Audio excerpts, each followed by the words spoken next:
So, if I want to know how something's made, if I want to know how a dish is prepared, how something's cooked, I go to the person that made it, right? Go to the creator of the dish, the maker of the dish. Give you an example. Uh, my mother-in-law makes probably some of the best spaghetti I've ever had. I don't know. She does something to the noodles. It has this like extra subtle little flavor to it. It's banging. So if I want to know how she makes it, I'm not gonna ask, one of her daughters, my wife, or one of her sisters. I'm gonna ask her. I'm gonna come up to her and I'm gonna say, hey, how do you make this? And she's gonna give me the recipe. She's gonna talk about the quality of ingredients she uses, whatever, and she'll explain to me how to make it or how it's made. If I want to then know how I'm made, if I want to know the quality of ingredients that go into making me as a human being, as a man, as mankind, I'm not going to go to somebody else. Who am I going to go to? I'm going to go to the creator of mankind. I'm going to find the words of the creator. Now, in the Bible, God does talk a lot about, we hear the stuff about man's behavior.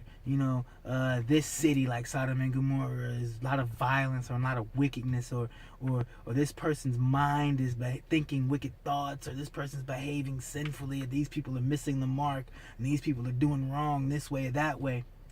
But there's only one verse in the entire Bible where God himself is describing the ingredients, what goes into the very nature of man.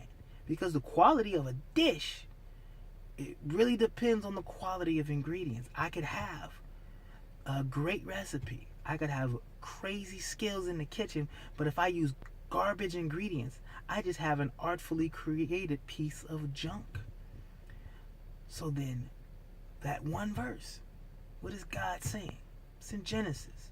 God says, let us make man in our image and after our likeness. So God, Most High, is saying, I make man in my image and after my likeness. Those are the highest quality of ingredients you can get in the entire universe. I say that to say this. No matter how you behave, no matter what you do, and we can do some of the most horrible things as people to ourselves and to each other, deep down beyond all of it, you are still made with the highest quality of ingredients in the universe. You are made in the image and likeness of God. Stop believing that you're some sort of depraved, weak, miserable, sinful individual. You may have moments of weakness. You may have times where you should have shown strength, but you did not. When you should have stood up, but you ran. You may have moments when you should have done the kind thing and you did the harsh thing. Understandable. We all fall short, no doubt.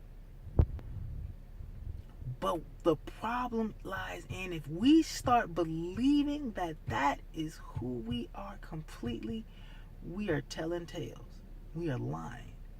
You think about it this way, and I know people will say, well, what about the fall of Adam? What about eating the tree of knowledge, the fruit of the tree of knowledge of good and evil? I'm going to ask you this. Can one act of man cancel out one act of God? So that means, because Adam and Eve in the book of Genesis ate of that tree, the fact that we were made in the image and likeness of God don't mean anything anymore. Because now we're morally depraved. We're born naturally sinful. We're born weak. And we're born somehow less than. So that means that either this, God is not all powerful, or God is not all knowing, when you believe a doctrine like that. And that's harsh to say, but it is the truth, and truth can be very inconvenient. You are made in the image and likeness of God, whether you want to believe it or not. It is not me making this up. It is not me freestyling it. It is in the book of Genesis, and if you look through the Bible, it is the only time that words that are attributed to God himself go to describe the nature of man. You are more than your behavior.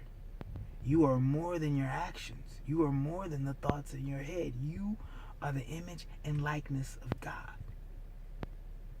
We're fearfully and wonderfully made, each and every one of us.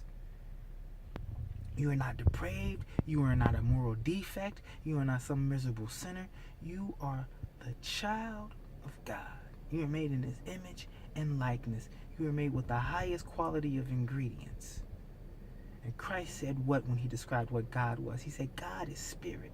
And they that worship Him must worship Him in spirit and truth. So that means that the very nature of your spirit is the image and likeness of God if you take those two verses and connect them. God is spirit and I am made in God's image and likeness. My spirit is the image and likeness of God. That means beyond everything else, I am the image and likeness of God.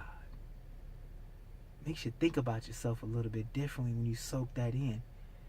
Makes you realize I'm not weak. I'm not miserable. I'm not depraved. I'm not defective. I'm the image and likeness of God. God doesn't make junk. So you're not. You're not junk. You're better. You're greater than what we give ourselves credit for. We are the image and likeness of God.